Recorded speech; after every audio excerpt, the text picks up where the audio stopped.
Sorry about that. My battery went dead on me. But anyway, so what we're going to do now is, I've still got the power switch on. I've still got the bias probe hooked up. And I've just got it hooked to one of the EL84 tubes. I'm going to turn my standby on. Leave it on for, about 5 minutes or so. That'll make sure you got the current accurate bias reading.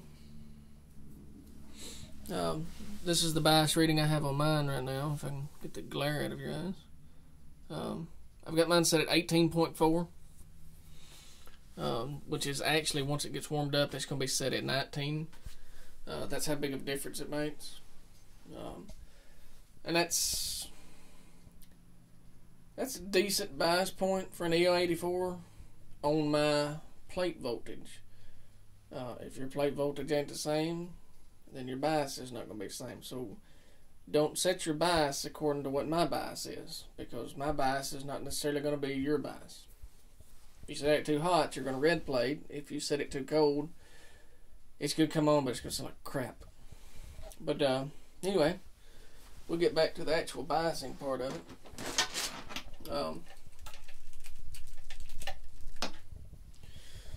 Now, if you remember, my bias probe come with its own hookups for the multimeter. Now then, what I like to do, since it comes with its own little hookups, is I use my hot side probe, and that's what I use to adjust my bias with, because it's insulated. I don't have to touch anything. And just for a little information here, this little deal here, little rotary wheel, that is your bias adjustment. It has metal on each side of it, so please don't touch it with your fingers. It can electrocute you. And the way this works is you watch your multimeter, and you move this just a little bit up or down, and you'll notice that those numbers will move. And if I remember right, if you're going, this is when my volume pot's pointing up. If I push down on the bias point, my bias goes down. If I push up on the bias point, my bias goes up. So that's where we get that at.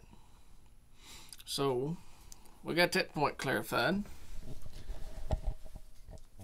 I have a piece of paper in here somewhere that I wrote down everything that you need to know about this. I bet I've already lost it though.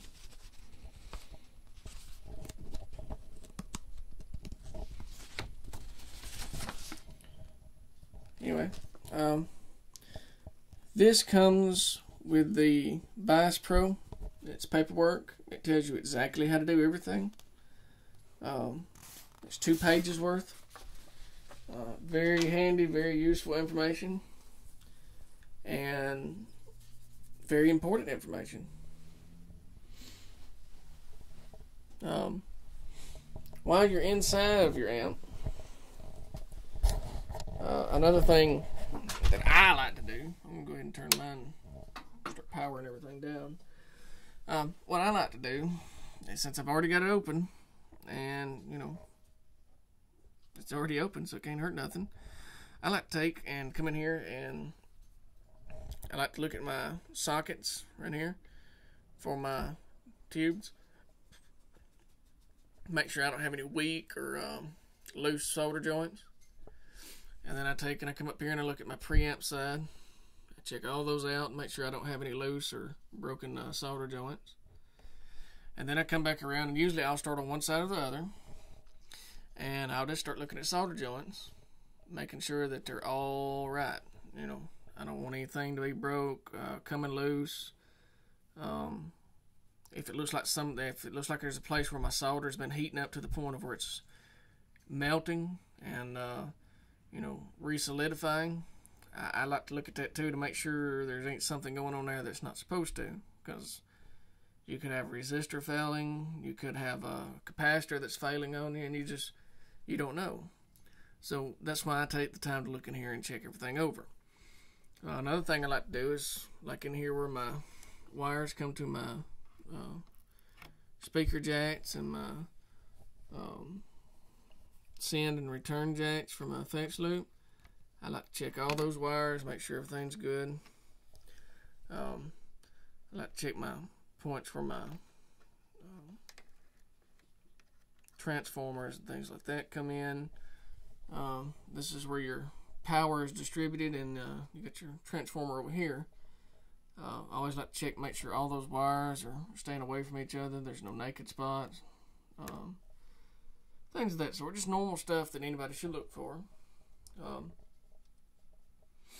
And if you're ever curious to know if your amplifier is getting the correct amount of voltage when I'm doing this, this is your AC in. Okay? The easiest way to do this is to hook your ground, see that little bolt down in there, right in here? Hook your ground side of your multimeter to that. Okay? Make sure your multimeter is set for AC volts. And come in here and touch either this leg or the leg down here below it with your hot side of your bias probe, and get a reading on it. It should be reading no less than 110 volts AC. If it's reading any less than that, then that means you have a power problem at your house, which is easily corrected. Not cheaply corrected, but easily corrected by these little doodads here. These are power conditioners. The top one is a Furman power conditioner, and it has a capacity of 1800 watts. The bottom one is a Natty Audio power conditioner. It's also capable of 1800 watts. These basically filter the power, and what they do is, a lot of people don't understand that their wall sockets doesn't provide a constant 110, 115 amp voltage. It fluctuates a lot. And this can have unwanted effects on your tone on your amp. It could also have unwanted effects on the transformers, the tubes, things of that sort. Easiest way to fix this is with a power conditioner. And what these things do is you plug them into the wall outlet. And let's just take the Furman here for instance. Once you plug it in, you turn the power on. When you turn the power on, it's got transformers and resistors and all that cool stuff inside of it. And what it does is it stores power. You plug your amplifier and your effects, whatever, into the back of the Furman. What happens is this Furman power conditioner makes sure that your amp constantly has 115 volts all the time. No less, no more. And it also acts as a ground fault. And what I run into several years ago is I was using one power conditioner, which was the Furman. Everything worked good until I got to this one place and everything wasn't working so good. It was like the power conditioner wasn't even working right. The power was so bad that one power conditioner couldn't work. It sucked. So what I did, I went to the store and I picked up a Natty Audio. I think it was $40 maybe. Anyway, so what I do now is I plug the Natty into the wall. I plug my Furman into my Natty power conditioner, and then I plug my amplifier into my Furman. What does this do? It just double assures, and it helps. At that one particular place, once I bought another one, it helped. Why it took two, I don't know. I'm not an electrical genius, but that's what happened with it. A lot of people also, I've heard you talking about you can't get a bottom end on your amplifier. Easily fixable too. BBE Sonic Maximizer. That'll bring the low end in for you. They sell them in a rack mount, they sell them in a pedal. Either or, they're both the same thing. Work the same. Let me put my little doodad here back on the bottom of my camera, and we'll talk more about trying to get you some bottom end into your amp, which seems to be the problem that everybody's complaining about. Alright.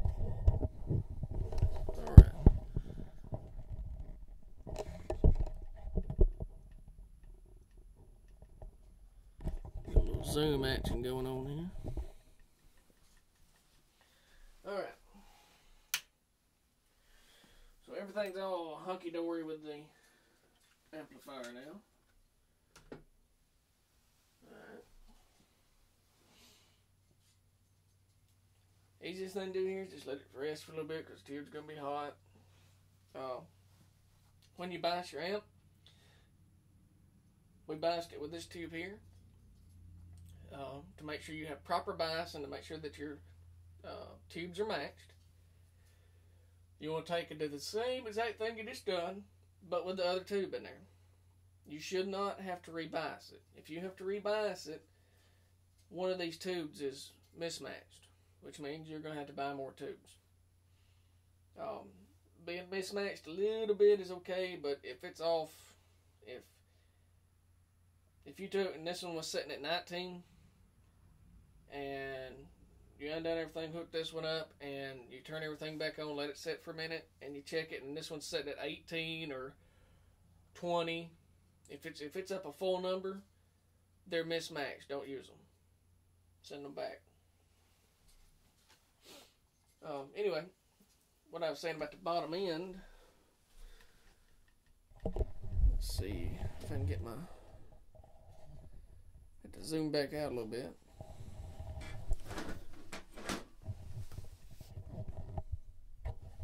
There we go. Okay, everybody knows how your EQ section's set up. You know, bass, middle, treble, presence.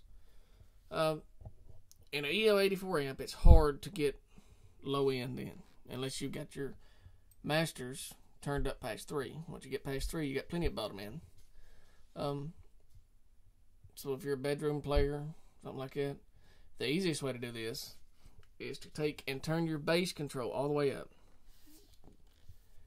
Your presence control, you want to turn it down to 1 or 2. And that'll help get some of your bottom end back in. Is it going to get all of it back? No. You'll have to go with the depth mod to do that. And you're still not going to get all your bottom end. But that should help. And what that's going to mean is wherever your mids and trebles usually sit at, you're going to have to adjust them to accommodate for having your bass turned all the way up. If you play like me, doesn't matter if it's turned all the way up or not. I play with my bass all the way up. I play with my mids almost all the way up. My trebles, I have them backed off a little bit. So, anyway, I hope this has answered all your questions as far as your Jet City is concerned.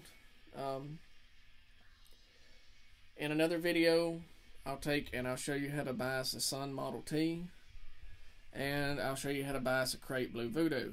I'm also going to do a video where I'm going to have the Crate Blue Voodoo and the Jet City 22H. I'm going to have them hooked up to a AB box. I'm not going to tell you which one is which. I want you to choose which one you think is which amp. That way, one, it'll be fun, and I think some of you will be quite surprised at which one is actually the Crate amp. And what I'm going to have to do, I guess, is, well, we'll figure that out later. Anyway, I hope this has helped, and I hope this answered your questions. If you're trying to bias your Jet City amp or any other amp, and something just don't seem right, or you're unsure about something, don't hesitate. Send me a message. Comment back on the post, and I will do whatever I can do to help you out with it. You may wind up having to take your amp to an amp tech. There may be something wrong with it. I may not be able to answer your question fully like you want me to. I'm by no means perfect. I'm just trying to help you save a couple of dollars on your amp. And, it's always better to be able to do something yourself with your amp than to pay somebody to do it. I mean, it's always fun to learn stuff. And it helps you learn more about your amplifier. So, like I said, if you have any questions, don't hesitate. Message me, email me, whatever. I'll help you the best I can. Thanks for watching my video.